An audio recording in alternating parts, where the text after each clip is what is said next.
출근길 뉴스를 종합해드립니다. 깊이 있는 뉴스 YTN FM 출발 새아침.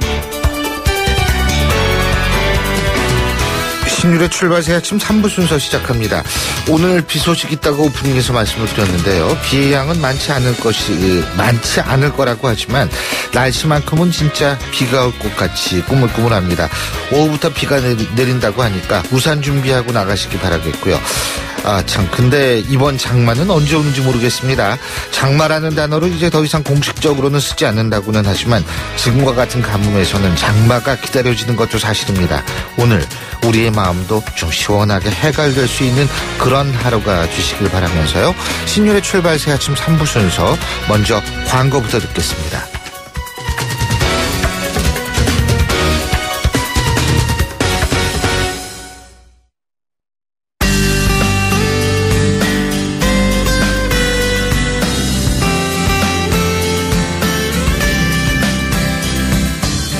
안녕하세요. 시민발언대 리포터 이혜미입니다. 엉뚱한 시민을 범인으로 오인해서 경찰이 폭행한 일이 있었는데요. 이에 대한 시민들 의견 들어봤습니다. 솔직히 경찰 인권이 너무 무시되는 것도 있으니까 정말 자기들이 잘못한 상황에서도 경찰이 좀만 하면 과잉 진압이다 뭐다 이런 말들이 나오니까 오해 소지가 있는 상황에서 경찰이 하란 대로 이렇게 잘 따라주지 않은 상태에서는 좀 근데 너무 강압적인 거나 일방적인 거는 문제가 있죠. 아무리 오해했다고 해도.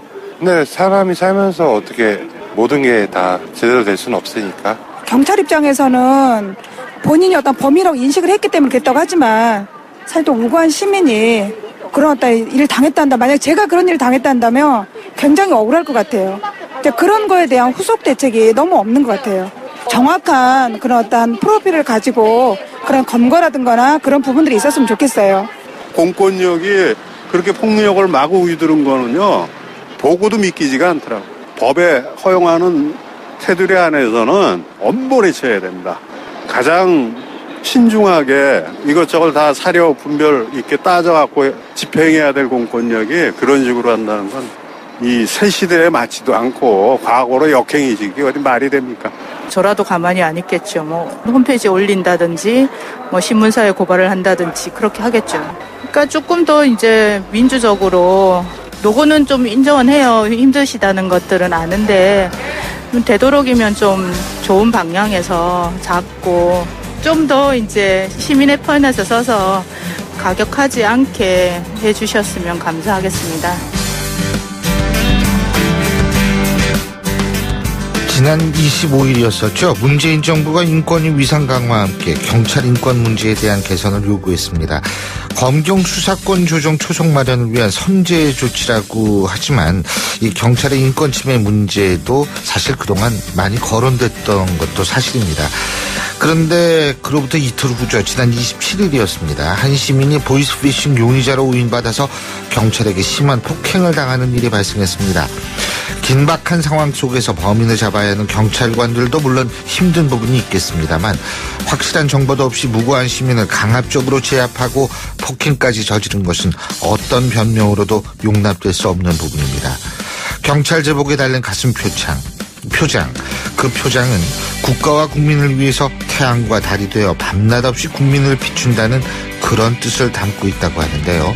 그 표장이 담고 있는 뜻을 잊지 말기를 바라겠습니다. 그리고 경찰 스스로도 인권경찰로 거듭나기 위한 노력을 부단히 해주길 기대해 보겠습니다.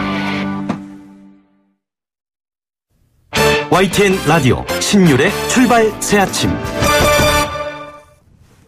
사정부 출범 이후 경기 회복에 대한 기대감이 커지고 있습니다. 주가도 사상 최고치를 연일 경신하고 있죠. 그런데 좀 이 예상과 다른 일들도 일어나고 있습니다. 바로 주택시장인데요. 사정부가 들어서면은 각종 규제로 주택시장이 위축될 거라는 예상이 있었는데 서울 지역에서는 오히려 집값이 급등하면서 거래량도 늘고 있다고 합니다. 이유가 뭘까요? 어제 국토부 장관의 더불어민주당의 김현미 의원이 내정되기도 했는데 앞으로 이 문재인 정부의 부동산 정책 방향 어디로 향할지 좀 알아봐야겠죠. 자, 당국대학교 도시지역계획학과의 조명래 교수 전화 연결해서 자세한 얘기 들어보겠습니다. 조 교수님 오랜만입니다. 네, 안녕하세요. 안녕하십니까. 네. 지금 문재인 정부 들어서 서울 집값이 급등하고 있는데 말이에요. 시장에 매물이 없다 이런 얘기까지 나온다고 하는데 이게 사실 예상치 못했던 거죠. 그렇죠. 되게 이제 새 정부가 그 노무현 정부 제2기가 될 것으로 이렇게 다 기대를 하고 있었고요. 예. 또 그런 만큼 부동산 정책 관련해서는 상당히 이제 강한 규제 정책을 들고 나올 것으로 이렇게 예상을 했었는데 막상 새 정부가 출범해서도 이렇다 할 만한 정책을 지금 내놓지 않고 있기 때문에 그 시장에서는 좀 불안을 떨다가 이제는 뭐 별거 없네라고 자신감을 얻으면서 다시 또 이제 시장에 참여하고 거래도 또 늘리는 뭐 이런 과정에서 지금 거래량도 늘고 또 가격도 오르는 뭐 그런 상황이라고 저는 보고 있습니다. 그러면은 시간이 조금 지나서 정부가 몰라놔서 별게 있어지면 집값이 뚝 떨어지게 되나요? 지금 사실 엄밀하게 보면 이 부동산 시장 거래가 이루어지고 또 활발하게 이루어지고 또 가격이 오르는 그런 상황은 아니거든요. 그렇기 때문에 일종의 어떤 면에서 본다면 좀 이 정권이 바뀌는 상황에서 나타나는 좀 일시적 현상이라고 보는데요. 일시적이다. 따라서 새 정부가 이 새 정부다운 정책을 내놓기 시작하면 아무래도 조금은 규제 강도가 있는 이제 그런 정책을 내놓을 가능성이 있는데요. 그때쯤 되면 시장이 지금보다 훨씬 더 좀 하향적으로 움직이지 않을까 하는 그런 예상을 하고 있습니다. 교수님, 근데 그러니까 교수님 말씀은 이거네요. 호가는 오르지만 실제로 매매 이루어지는 경우 그렇게 뭐 많이 늘어난 게 아니다. 이런 식으로 이해도 되겠습니까? 재건축 같은 경우는 매매도 잘 이루어지고 있습니다. 워낙 이제 유동성 자체가 풍부하기 때문에. 예. 다시 말씀드려서 여유 있는 사람들이 많은 거죠. 그렇기 때문에 재건축 같은 경우에는 특히 강남 재건축 같은 경우에는 지금 상당히 시세 차익이 많이 발생하기 때문에 뭐 거래도 상당히 꽤 이루어진다고 봐야 되죠. 그렇군요. 근데 이제 만일 정부가 어떤 대책을 내놓으면 그런 것도 좀 이렇게 떨어질 수 있을 거라고 보세요? 재건축 시장 같은 경우도? 예, 저는 그렇게 보고 있습니다. 지금 재건축 같은 경우에는 특히 재건축 초과이익 환수제를 연장할 것인가 또 이걸 그냥 유예를 해서 적용하지 않을 것인가 뭐 이런 이제 그 논의가 지금 되고 있는데 대선 전에는 활발하게 논의되다가 대선 기간 동안 이게 별로 수면 위로 떠오르지 않았습니다. 근데 지금 현재 부동산 시장 하락에 상당히 중요한 땔감이 재건축이기 때문에 아마 새 정부가 부동산 시장 안정화를 위해서 재건축 부분에 대한 손을 아마 댈 것 같은데 아마 첫 번째 것이 바로 재건축 초과이익 환수제를 다시 부활하는 그런 쪽이 되지 않을까 싶고요. 만약에 부활이 되면 뭐 많게는 가구당 뭐 수억씩 이제 부담을 해야 되기 때문에 거래가 상당할 정도로 아마 좀 위축되지 않을까 하는 생각을 하고 있습니다. 근데 그 역대 정부들 이렇게 정책 기조를 보면은 정책 기조하고 집값이 따로 노는 경우가 많았다고 그렇지 않습니까? 그죠? 예. 그런 부분에 대한 우려는 없으세요? 그건 사실은 뭐 이 정책이 잘못된 부분도 있죠. 왜냐하면 우리나라 이 부동산 이 단기 대책들이라는 것이 되게 이제 문제가 있고 난 뒤에 이제 들고 나오는 것도 많고요. 또 이제 그 경기를 기본적으로 살리기 위한 이런 정책을 쓰다 보니까 제대로 부동산 시장을 잡지 못한 이런 문제가 있는데 보다 근본적인 문제는 사실은 우리나라 부동산 시장 자체가 예측성을 갖지 않는 비정상성이 많죠. 특히 서구 선진국에 비해서는 상당히 이제 그 시장이 정상적 요소를 결여하고 있는 부분이 많습니다. 이를테면 뭐 정부가 임대차 거래를 좀 조절하기 위해서 정책을 쓴다고 한다면 뭐 이를테면 임대 과세 같은 이제 그런 수단을 쓰고 있는데요. 세제 수단을. 근데 워낙에 우리나라는 지금 부동산 세제 부담이 그렇게 크지 않습니다. 그러다 보니까 뭐 예컨대 임대료가 높아지면 임대료를 조금 이제 규율할 수 있는 그런 세제 정책을 내놔도 쉽게 말씀드려서 약발이 맞지 않는 이런 이제 특수한 여러 조건들을 갖고 있습니다. 근데 이 정부도 전 고민이 좀 있을 것 같은데 이게 가계부채의 상당 부분이 주택담보대출 아니겠어요? 그죠? 그러니까 이게 집값은 잡아야 되는데 이게 또 다른 한편으로는 가계부채 문제 같은 경우도 마음에 걸리고 이럴 것 같은데 이거 무슨 해법이 있을까요? 가계부채는 지금 우리 새 정부 특히 우리 문재인 대통령께서는 총량 관리를 하겠다는 공약을 내놨죠. 그래서 지금 현재 1,300조가 넘어서고 그다음에 가처분 소득 대비 그 금융부채, 가계부채가 한 150%를 이제 넘어서고 있는데 그 이하로 이제 묻겠다고 하기 때문에 아마 이 대출 관련해서는 규제가 다소간은 강화될 것 같습니다. 이를테면 뭐 DTI, LTV, 네. 이제 규제 강화가 어저께 지금 지명받은 국토부 장관께서도 이미 언급을 했고요. 그다음에 이른바 이제 그보다 더 강한 총부채 원리금 상환 비율이라고 해서 DSR, 그러니까 이 가계부채 전체를 뭐 담보대출, 주택담보만이 아니라 다른 부채까지 다 한꺼번에 좀 관리하는 이런 제도도 아마 도입이 되지 않을까 저는 예상을 하고 있습니다. 네. 그렇다면 집값이 이제 좀 떨어질 가능성이 상당히 농후하겠죠. 그죠? 네. 예. 집값은 사실은 지금 물가가 한 1, 2% 오르는데 강남 재건축 같은 경우에는 그것이 한 5, 6배 정도 오르고요. 나머지 집값은 그렇게 많이 오르진 않습니다. 사실 평균적으로 보면 한 2, 3%가 맥시멈인데 그런데 지금 주택 시장은 전국의 시장이 모두가 들썩이는 것이 아니라 강남 재건축 같은 특히 서울 중심에 이제 시장이 움직이기 때문에 양극화가 굉장히 심합니다. 그래서 이런 이제 문제를 어떻게 다스리냐는 것이 과거 정부가 직면하지 못했던 새로운 이제 문제이기 때문에 이런 이제 이 지역별로 차별적인 정책을 내놓는 것이 새 정부의 굉장히 중요한 부동산 정책의 숙제라고 저는 보고 있습니다.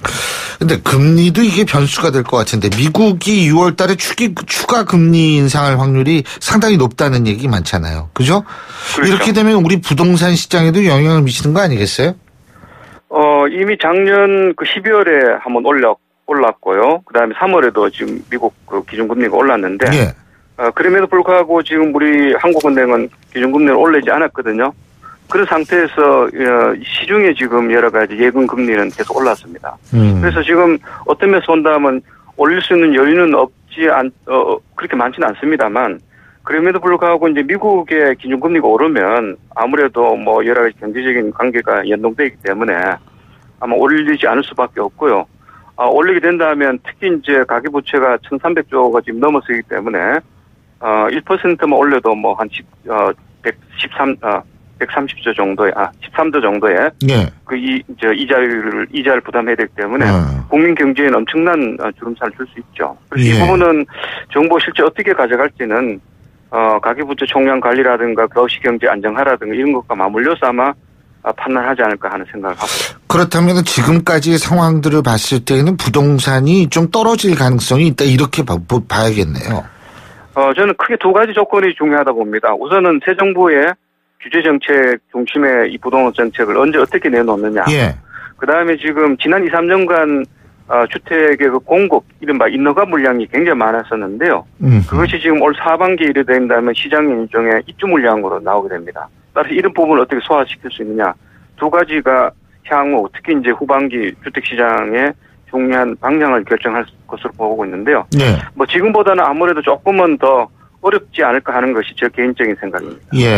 자, 그렇다면은 지금 어쨌든 이제 문재인 정부도 부동산 정책을 앞으로 내놓을 거 아닙니까? 지금 새로운 장관도 임명이 됐고 이렇게 돼 있는 상황인데 가장 그렇다면 시급하게 좀 정리돼야 될 부분은 뭐라고 생각하십니까? 단기적으로는 아무래도 지금 과열 기미를 보이고 있는 이 시장에 대해서 정부가 지금 일종의 이제 경제에 대한 리스크 요인으로 이제 보고 있기 때문에 재건축이라든가 거래가 너무 이제 터무니없이 많이 이루어지거나 가격이 오른 이런 부분은 어떻게 제한된 정책 수단으로 좀 관리할 것인가 이게 단기적인 숙제고요. 그다음에 저는 이제 장관이 다 인선이 되고 정부가 다 조각이 되면 이 새 정부의 주택 정책을 어떻게 가져갈 것인가 우리 국민들이 좀 예측 가능한 방향을 제시해 주는 것이 두 번째 과제라 보고 있고요. 그다음에 우리나라 부동산 시장 전반이 조금 비정상적인 부분이 많기 때문에 예컨대 세제라든가 가격 관리라든가 이런 것들이 서구 선진국에 비해서는 굉장히 거친 제도들이 많습니다. 이런 것들을 어떻게 좀 다듬어서 이제 부동산 시장을 예측 가능한 것으로 만들어갈 것인가. 그러니까 이 새 정부다운 정책을 내놓는 것도 조만간 중요한 숙제라고 보고 있습니다. 잘 알겠습니다. 오늘 말씀 여기까지 듣겠습니다. 고맙습니다. 네, 감사합니다. 예, 지금까지 단국대학교 도시지역계획학과의 조명래 교수였고요. 자, 방금 전에 자유한국당 정우택 당대표 권한대행이 전국 관련 대국민 호소문을 발표했습니다. 이낙연 총리 후보자를 비롯한 문재인 정부 인사를 비판하면서 제1야당으로 쏘는 임명동의안 처리에 동의할 수 없다. 이런 내용으로 대국민 호소문을 발표했다는 속보 말씀드리면서 신율의 출발 새 아침 3부 순서 여기서 줄입니다. 잠시 뒤 4부에서 뵙겠습니다. 날카로운 분석, 내일을 보는 시선, 신율의 출발 새 아침. 신율의 출발 새 아침 4부 순서 먼저 광고부터 듣죠. 예, 8시 31분 52초 지나고 있는데요. 지금 교통 상황 알아보겠습니다. 김미랑 캐스터. 네, 신율의 출발 새 아침 교통정보입니다. 아침 출근길이 많이 바쁘실 텐데요. 더 안전에 유의하셔야겠습니다. 현재 강남 순환도로는 수서 방향 봉천 터널 중간에서 출구 구간 1차로에서 사고가 일어났습니다. 지금 처리 작업을 하고 있는데요. 이 부분 참고하셔야겠습니다. 도심 서남권에서도 목동로 홍익병원 앞에서 목동역 방향 3차로에서도 교통사고가 일어났습니다. 현재 하위차로에서 처리 작업을 하고 있는데요. 운행에 참고하시기 바랍니다. 서부간선도로 따라 도심 쪽으로는 오목교부터 목동교 사이가 밀리는 모습인데요. 반대 안양 가는 길도 목동교부터 고척교 지나 금천교 사이가 속도가 떨어지고 있습니다. 그 밖에 강남대로도 신사역부터 한남대교 구간 사고 때문에 5차로가 통제되고 있으니까 참고하시기 바랍니다. 신율의 출발 새 아침 교통정보였습니다. YTN 라디오 신율의 출발 새 아침.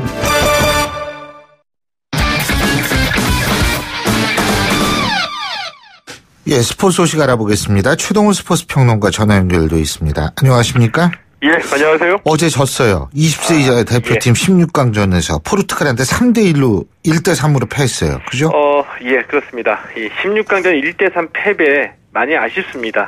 이 경기력에서 그렇게 큰 차이를 보이지는 않았거든요.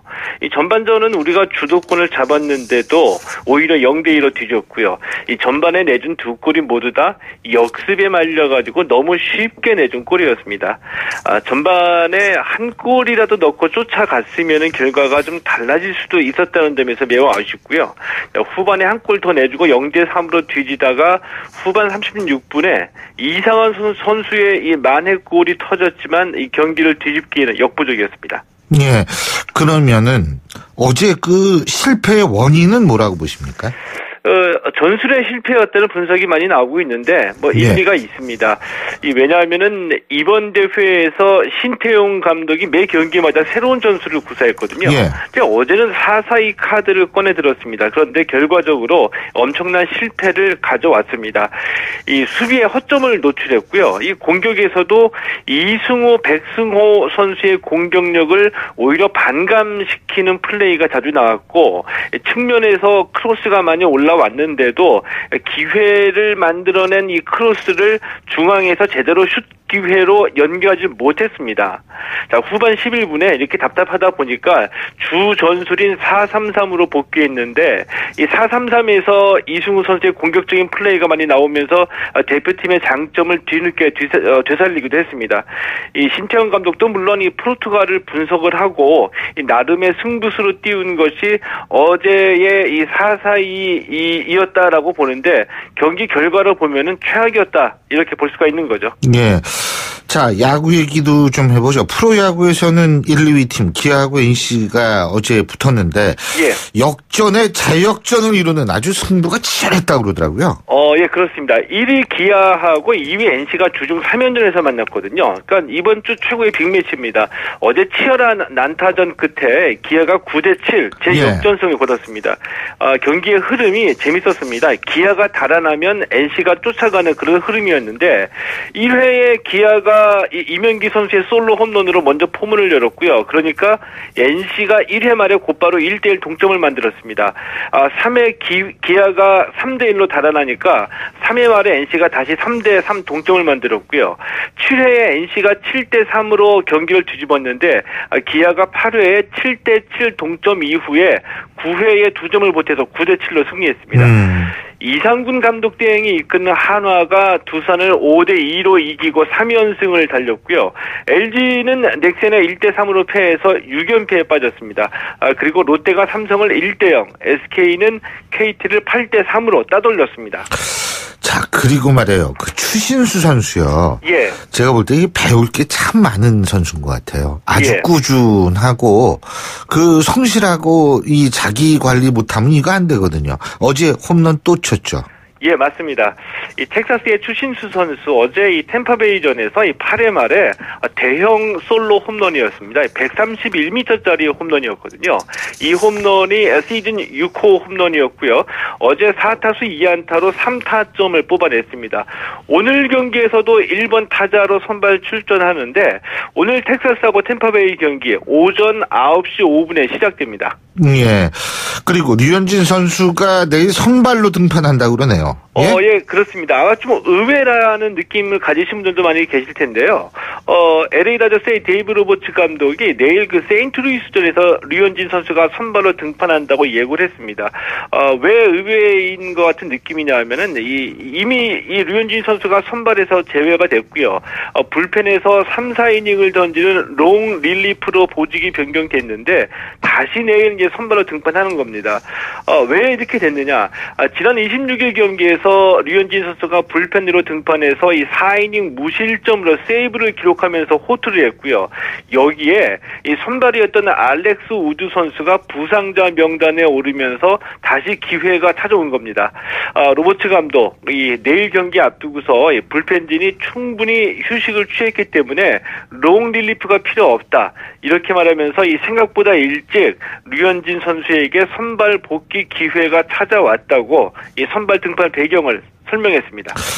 예, 그리고 이 배구 여제, 배구도 잘하지만은 또 이 아주 예능 감각도 뛰어난 우리 김연경 예, 선수 말이에요. 예. 이 터키의 베네르바체 팀을 떠나네요. 그죠? 예, 그렇습니다. 예. 이 김연경 선수가 여자 배구 선수 중에서는 연봉이 세계 랭킹 1위거든요. 그래서 이제 페네르바체하고 계약 기간이 만료가 됐기 때문에 과연 어느 팀으로 가느냐, 여자 배구 세계적인 관심을 모으기도 했었습니다. 결국 선택은 중국의 상하이였거든요. 웬만하면은 이 김연경 선수가 그동안 페네르바체에서 6년 동안 뛰면서 이룬 것이 많기 때문에 이 페네르바체를 우선 순위에 두고 협상을 했는데 결국에는 이 양측의 조건이 맞지 못했고요. 이 중국 여자 배구가 프로리그를 2018년에 띄웁니다. 자, 그러면서 또 이 세계적인 스타 선수들을 불러 모으고 있는데 김연경 선수도 결국 중국 상하이의 유니폼을 입게 됐습니다. 그렇군요. 예, 오늘 말씀 잘 들었습니다. 고맙습니다. 예, 고맙습니다. 예, 지금까지 최동호 스포츠 평론가였습니다.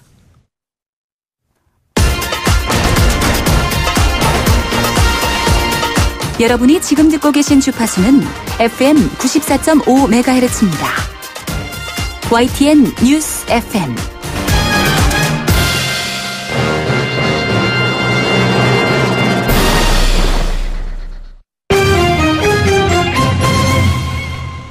예, 경제 뉴스 알아보겠습니다. 한국경제신문의 정인설 기자 직접 스튜디오에 나와 있습니다. 어서 오십시오. 안녕하세요. 예.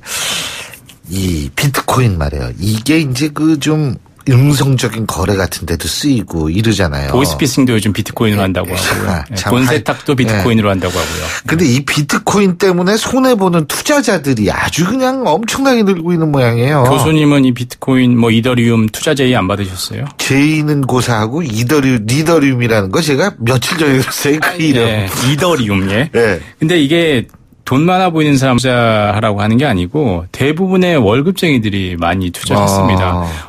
그 교수님은 그 급여일이 언제인지 모르겠지만 보통 26일이요. 16일. 26일. 또 25일, 26일에 많이 몰려 있잖아요. 그래서 25일 월급날에 비트코인 이더리움 투자가 그렇게 몰렸다는 거예요. 월급날 잠깐. 근데 보통 우리 월급 로그아웃이라고 하잖아요. 예. 잠시 거쳐가는 거잖아요. 월급은 이렇게 들어왔다가 나가는 거죠. 카드값하고 대출 이자 싹 나가잖아요. 그러니까 싹 나갈 거 아니에요.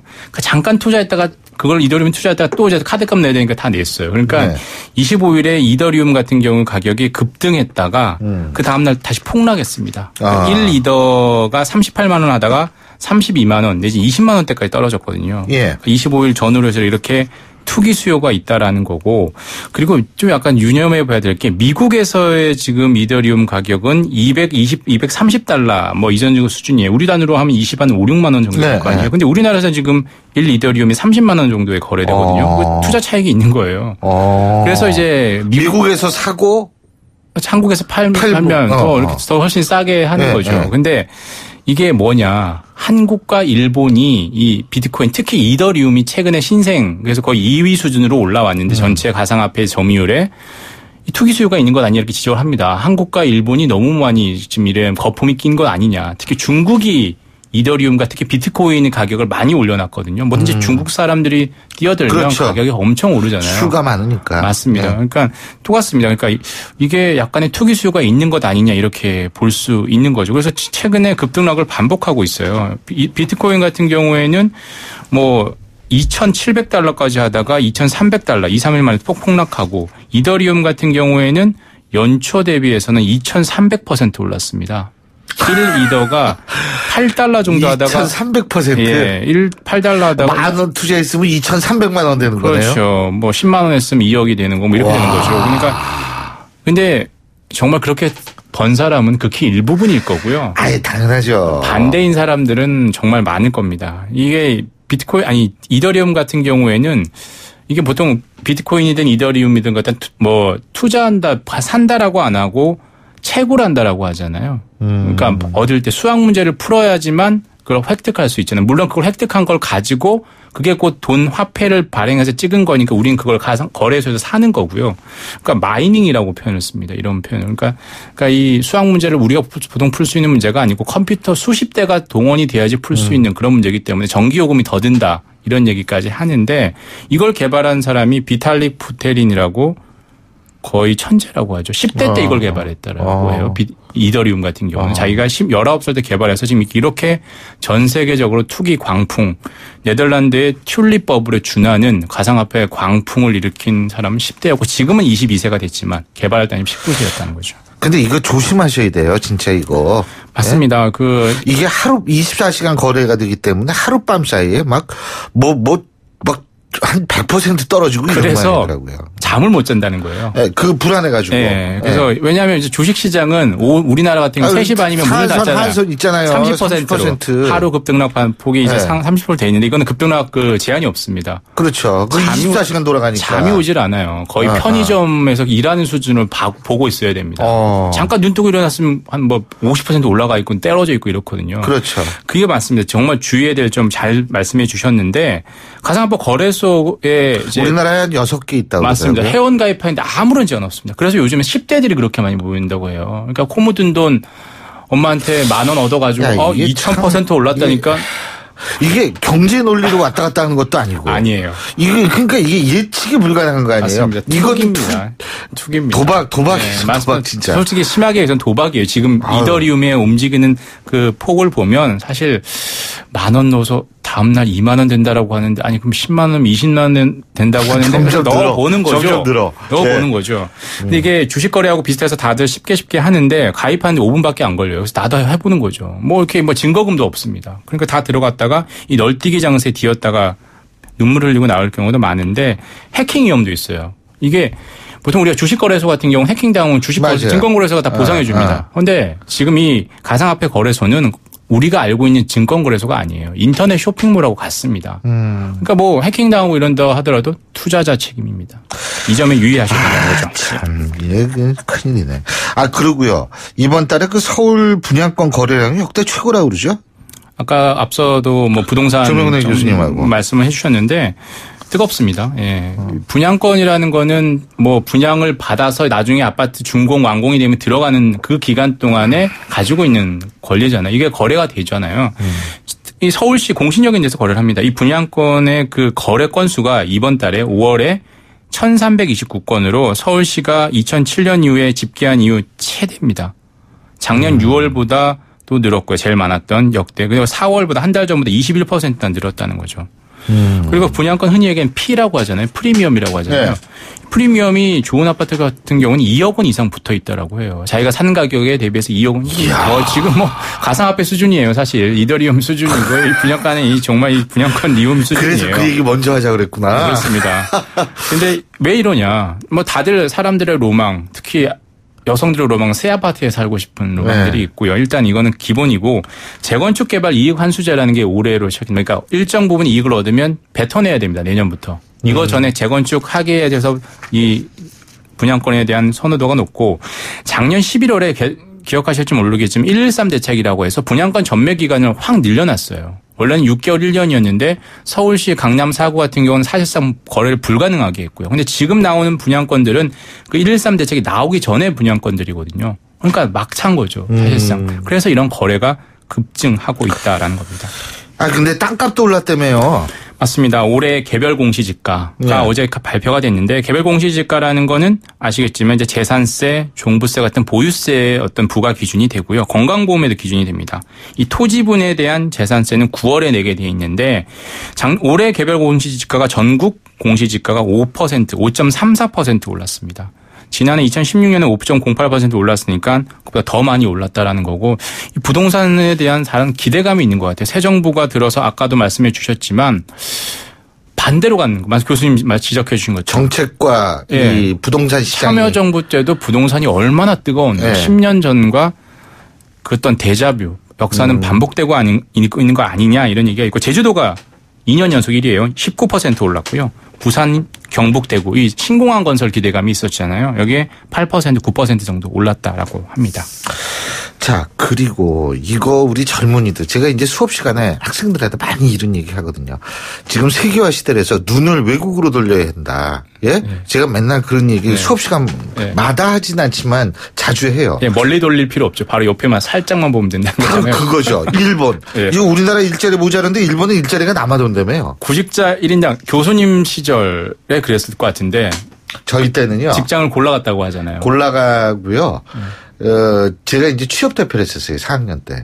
근데 이제 어떻게 하냐면 추천서를 회사에서 이제 각 대학에 다 뿌립니다. 근데 정액관 잘 안 줘요. 그럼 경제학과에서 남는 거를 갖고 와요.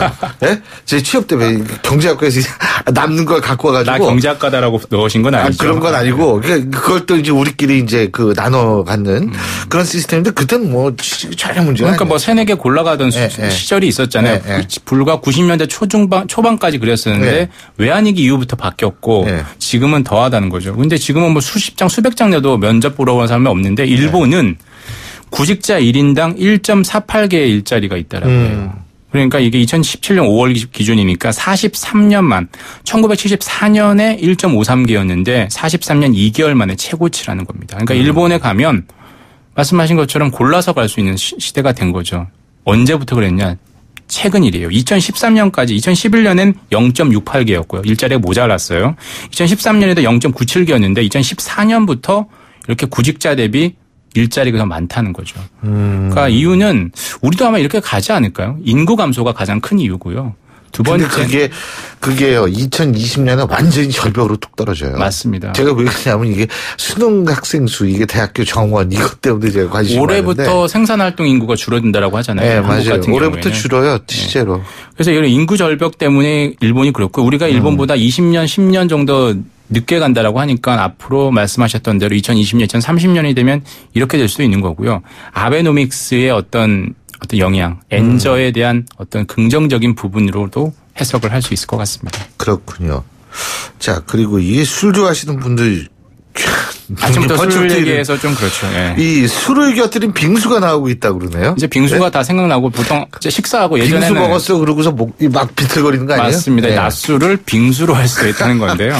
보통 빙수에는 과일 빙수, 팥 빙수가 가장 기본이잖아요. 요즘에 그렇죠. 초코 빙수도 많이 먹고요. 그래서 빙수값 많이 오르고 있는데 여기에 이제 술을 이렇게 넣는다는 거죠. 갈 때까지 가는 거예요, 사실 음식이. 초콜릿도 뭐 막 하다 보니까 결국에 술 들어가는 초콜릿 들어가잖아요. 이 청소년들에게 이제 팔면 안 되는 거예요. 빙수에도 19세 미만에게는 팔 수 없습니다라고 붙여야 되는 거죠. 럼주를 넣은 럼주 시럽이죠. 럼주 시럽을 넣은 빙수도 있고 막걸리 빙수도 그렇게 있답니다. 그리고 고급 샴페인이나 와인을 넣은 빙수. 그러니까 재미삼아 먹어보는 거죠. 나 초코빙수도 먹어봤어. 오늘 술 한잔 할까 아니라 빙수 한잔 할까 이렇게 되는 거고요. 예. 이에 비해서 이제 호텔을 중심으로 해서 지금 확산이 되고 있고 벌집과 홍삼 여전히 뭐 몸에 좋은 빙수, 보양 빙수도 잘 나가고 있고 팥빙수 외에도 토마토 빙수도 요즘 그렇게 인기라고 합니다. 토마토 빙수 맞습니다. 몸에 좋으니까요. 토마토가. 그렇죠. 그리고 일부 노후 아니 그냥 입맛을 다시시네요. 아니 저는요 술은 술이고 예. 초콜릿은 초콜릿 뭐 이게 구분이 확실한 사람입니다. 예. 예. 술에 안주로 초콜릿을 드시는 건 아니고요. 그런 건 아니죠. 예.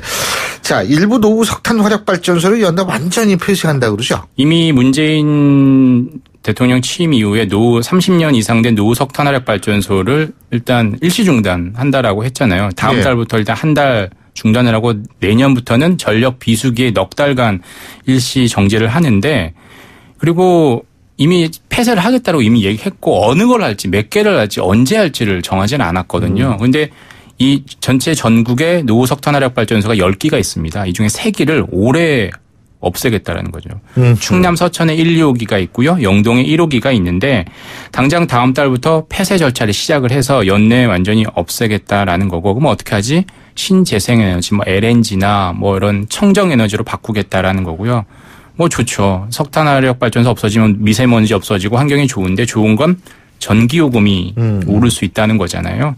그래서 올해까지는 안 오릅니다. 근데 내년부터 10기 중에 8기를 넉 달간 셧다운하면 4천억 원 정도의 전기요금 인상 어떤 요인이 발생하는데 이거는 요번에 이제 3기를 폐쇄하는 부분을 감안하지 않은 거예요. 만약에 3기를 올해 내에 이제 폐쇄를 하면 내년에 이거를 뭐 LNG로 바꿔도 결국에 전력 발전 비용이 더 드는 거거든요. 이거 결국에 국민 세금이든 전기요금을 더 걷어서 해야 되는데 이 부분은 얼마를 올릴지 언제를 올릴지는 아직 한전은 정하지 않은 상황태입니다. 자, 그리고 마지막으로 야간 쓰고 아이 키우는 법에 대해서 의사협회가 발끈하고 나섰네요. 이 아나키라고 하잖아요. 처음에 저는 아나키가 안아서 키우는 법인 줄 알았는데 약 안 먹이고 약 안 쓰고 아이 키우는 방법이라고 해서 한 카페를 개설했는데 이 카페를 개설한 사람이 한의사예요. 그래서 자연치유법을 계속 얘기해요. 뭐 주로 뭐 예방 백신 거부하고 아토피가 그렇게 심하니까 햇볕을 많이 쏴라. 이건 너무나 솔직히 좋은 방법이긴 한데 좀 더 많이 나갔다라고 이제 대한의사협회에서 발끈한 겁니다. 의사들은 약 써야 되잖아요. 네. 대한의사협회장이 어제 얘기해서 심각한 사기다. 야간 안 아키는 이렇게까지 얘기를 했어요. 예방접종 안 하기, 간장으로 코 세척하기. 이것도 약간 어떻게 생각할 수 있는데 그리고 장폐색 질환자에게 소금물로 치료하기, 아토피 햇볕 치료하기 이런 거는 의료적으로 상당히 문제가 있다. 이 결국에 이런 아나키 논란이 어떻게 보면 한의사와 의사 간의 또 어떤 갈등으로 번질 수 있는 그렇게도 볼 수 있을 것 같아요. 알겠습니다. 오늘 말씀 여기까지 듣겠습니다. 고맙습니다. 감사합니다. 예, 지금까지 한국경제신문의 정인서 기자였고요.